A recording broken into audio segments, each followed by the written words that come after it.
نحمده ونصلي على رسوله الكريم أما بعد آخر دعوانا الحمد لله رب العالمين.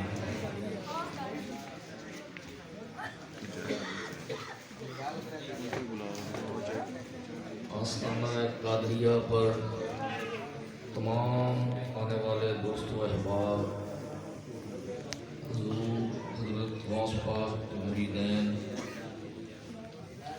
عقیدت مند حضرات،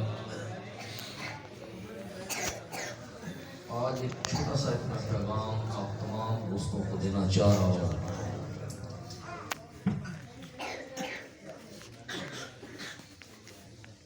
جو کہ اس وقت ہمارے معاشرے میں بہت زیادہ ناسور بن چکا ہے. چھوٹے سے چھوٹا، بڑے سے بڑا اس چیز پہ غور و فکر نہیں کر رہا. جو چیز ہمیں جہنم کی طرف لے کے جا رہی ہے، میں آج اس کی طرف آپ کی رہنمائی چاہتا ہوں.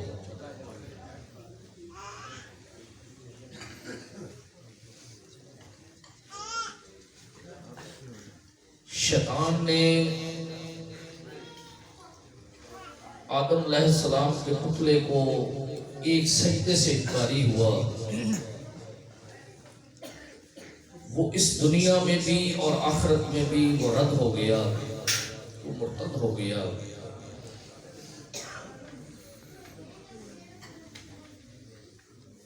آج ہمارے ہاں لوگوں میں یہ بغض، تکبر، حسد، کینہ یہ کوٹ کوٹ کے بھرا جا رہا ہے. خدارا اس سے بچو. یہ وہ چیزیں ہیں جو ساری زندگی چپے چپے پہ عبادت کرنے والے کا اگر حال عبرتناک بن چکا ہے تو ہمیں اس چیز سے بچنا چاہیے. تکبر چاہے وہ کسی عہدے کا ہو، تکبر چاہے کسی منصب کا ہو، تکبر چاہے پیسے کا ہو، تکبر چاہے صحت مندی کا ہو،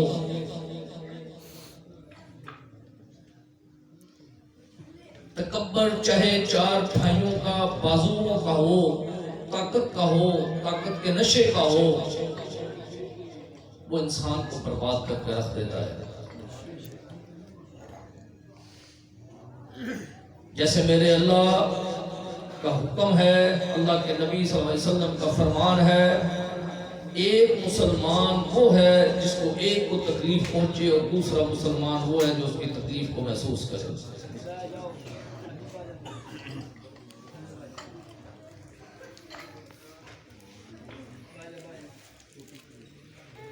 دو منٹ خاموشی سے بیٹھو. آج اپنی سارے دوست و احباب اپنی اصلاح کر لو.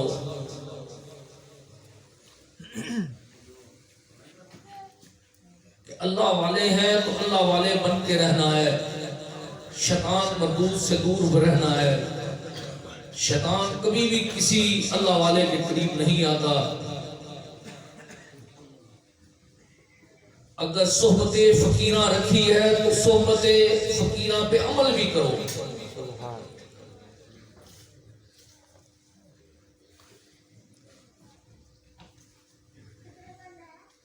حقیقت کے متلاشی ہو تو حقیقت کو پہچاننے کی کوشش بھی کرو. بچو اس تکبر سے، بچو اس شیطان سے. دو مسلمان بھائی وہ بھی آپس میں لڑنے مرنے کے لیے تیار ہیں. چار آدمی اکٹھے ہوتے ہیں تو وہ بھی آپس میں ایک دوسرے کو کاٹنے پہ تیار ہیں. یہ کیا ہے؟ یہی وجہ ہے کہ قرآن کے کہنے کے مطابق جیسے ہم ہیں ویسے ہی ہمارے حکمران ہیں.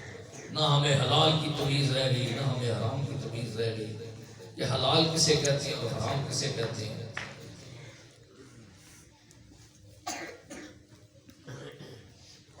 آج اس معاشرے کو جو دنیا میں بھی ایک جنت ہے لیکن ہم نے اسے اپنی انا کی بھین چڑھا کر اسے برباد کر کے رکھنے پہ تلے ہوئے ہیں. لیکن اللہ مسلمان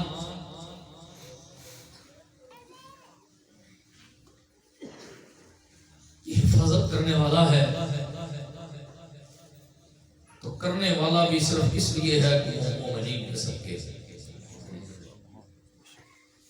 اور انشاءاللہ اللہ تعالیٰ کرم و فضل کرے گا. لیکن دوبارہ اپنی اصلاح کرے گا.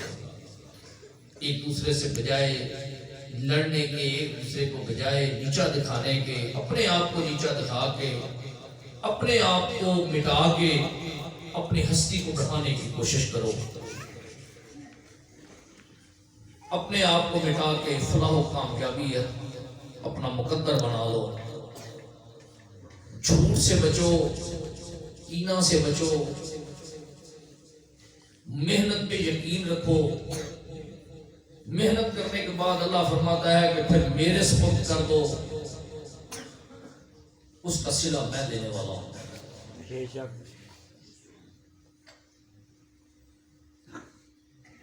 آج اپنی اصلاح اس مقصد سے کریں کہ آئندہ کے بعد ہم ایک دوسرے کو، کسی کو ذلیل و رسوا نہیں کریں گے، کسی کی ہم توہین نہیں کریں گے،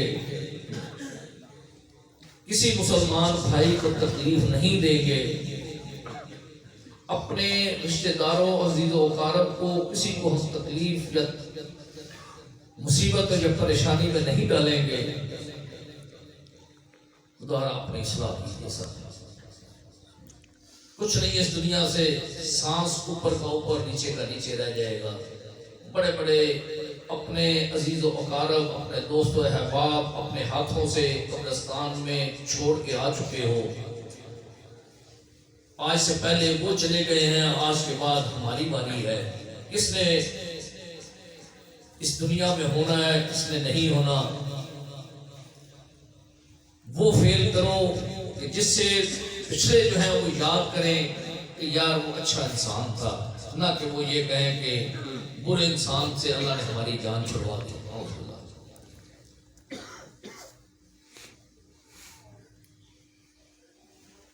میری تمام دوست و احباب سے، ماؤں بہنوں سے میری گزارش ہے،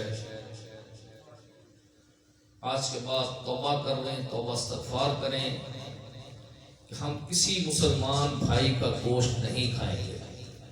چغلخوری، کینہ، تکبر، حسد، یہ ہماری نسوں میں جس وقت پھیلتا جا رہا ہے، یہ ایک بہت بڑا ناسور ہے. یہ مسلمان سے ہمیں ذرا کفر کی طرف لے کے جا رہا ہے، جس کی اصلاح کی ہمیں بہت زیادہ ضرورت ہے. لیکن کوئی بھی نہ سمجھانے کے لیے تیار ہے، نہ کوئی سمجھنے کے لیے تیار ہے، اور نہ کوئی عمل کرانے کے لیے تیار ہے، نہ کوئی عمل کرنے کے لیے تیار ہے. اس وقت ابتدائی طور پہ جیسے ایک بچے کو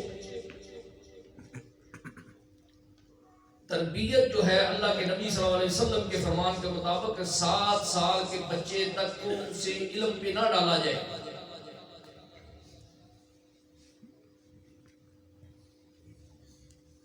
اسلام کی اس کے اندر حکمتیں ہیں. آج ہمارے 2 سال کے 2.5 سال کے بچے، سالوں کے، وہ انگلش میڈیم میں آگے پیچھے جناب داخل ہو رہے ہیں، ذہنی طور پہ کمزور ہو رہے ہیں.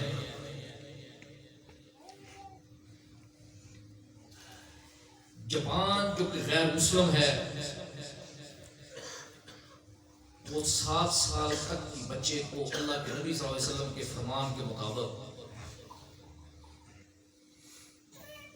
وہ صرف اور صرف انہیں اخلاق سکھاتا ہے. بے شک جو کہ ہماری اخلاقی اقدار کا جنازہ نکل رہا ہے. مسلمان پیدا ہی اخلاق کے لیے ہوا ہے، لیکن ہماری اخلاقی اقدار کا ہم جنازہ نکال رہے ہیں.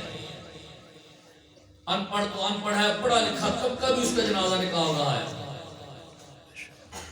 کسی کا مذاق اڑا کے اس کے بعد وہ اس ٹھاٹھے مار کے ہنستا ہے جیسے بہت بڑا کچھ کارنامہ ادا کر دیا ہو.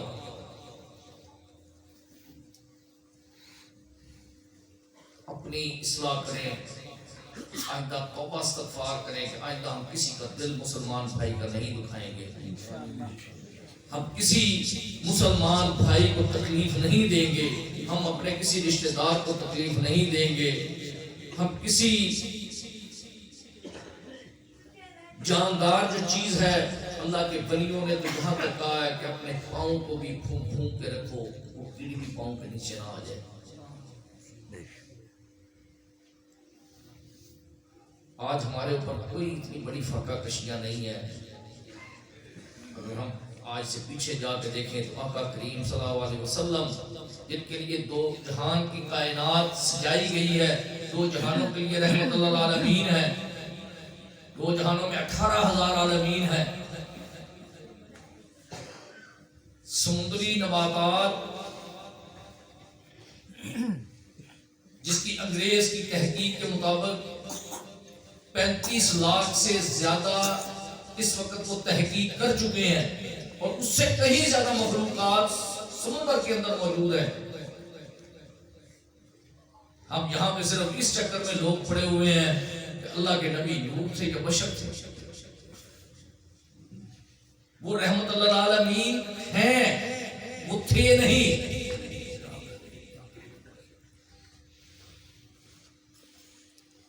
جس کائنات کے والی نے انہیں رحمت اللہ العالمین بنایا ہے،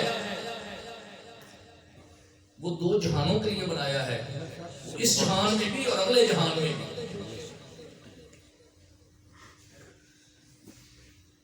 علم خدا کا، علم کے شہر اللہ کے محبوب، علم کے شہر کا دروازہ میرے مولا علی مشکل کشا، سبحان اللہ۔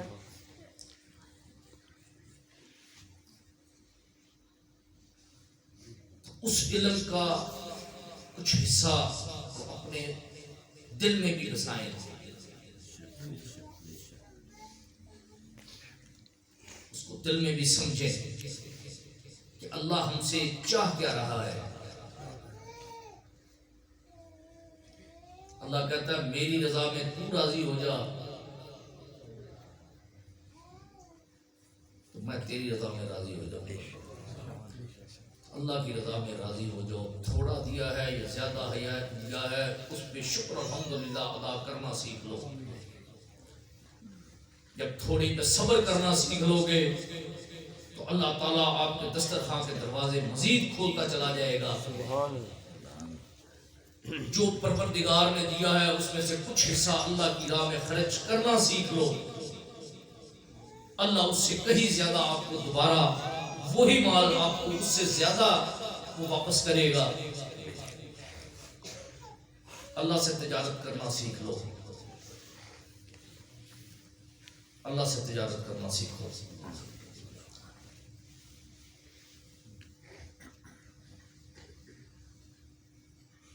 اللہ کے نبی پہ درود و سلام پڑھنے میں کوئی کوتاہی نہ برتو، کوشش کرو کہ کام کرتے ہو۔ ایک دفعہ ایک صحابی نے کہا کہ یا رسول اللہ میں اپنی زندگی کا 1/4 حصہ درود و سلام کے لیے وقف کرتا ہوں۔ آپ نے فرمایا کچھ اور بڑھا لو تمہارے لیے بہتر ہے۔ سبحان اللہ، سبحان اللہ۔ کہا کہ یا رسول اللہ میں اپنی آدھی زندگی درود و سلام کے لیے وقف کرتا ہوں۔ پھر فرمایا کہ کچھ اور بڑھا لو تمہارے لیے بہتر ہے۔ سبحان۔ آپ نے فرمایا کہ میں 2 حصے اپنی زندگی کا درود و سلام کے لیے وقف کرتا ہوں۔ آپ نے کہا کچھ اور بڑھا لو۔ صحابی نے کہا کہ یا رسول اللہ میں اپنی ساری زندگی درود و سلام کے لیے وقف کرتا ہوں۔ آپ نے فرمایا یہی تمہارے لیے بہتر ہے۔ سبحان اللہ۔ زندگی گزارنے کا طریقہ بھی بتا دیا کہ صبح اٹھو، نماز پڑھو، اللہ کو یاد کرو، درود و سلام پڑھتے ہوئے کاروبار میں گم ہو جاؤ۔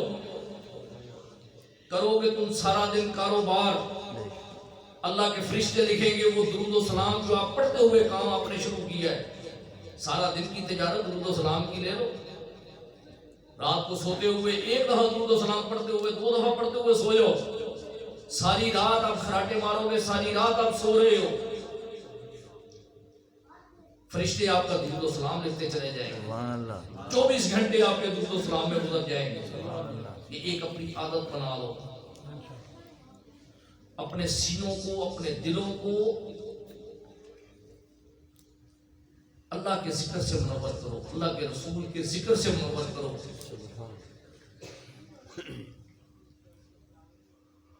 مرشد خانہ ایک اصلاحی پلیٹ فارم ہے، جس چیز کی نہیں سمجھ آتی وہ سمجھ لینے کے بعد اس پہ عمل کرنے کی کوشش کرو، نہ کہ وہی بات ہے کہ گھر جا کے کسی نے پوچھا کہ کیا سیکھ کے آئے ہو، پتہ کوئی بھی نہیں۔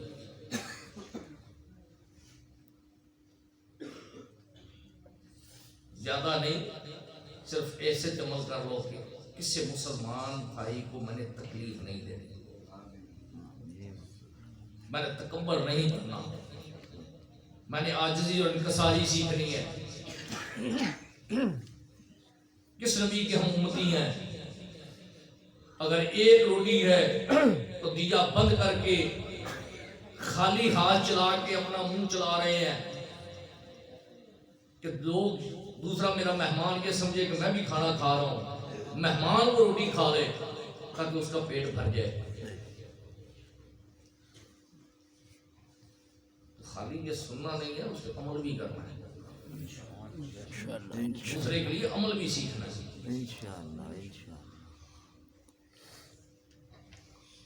حقیقت کو سمجھو، انسان کچھ بھی نہیں اور انسان بہت کچھ بھی ہے۔ جب اللہ کے ہو جاؤ گے تو پھر خلق کائنات اللہ تمہارا کر دے گا۔ وہ سبق سیکھو اور اس پہ عمل کرنے کی کوشش کرو۔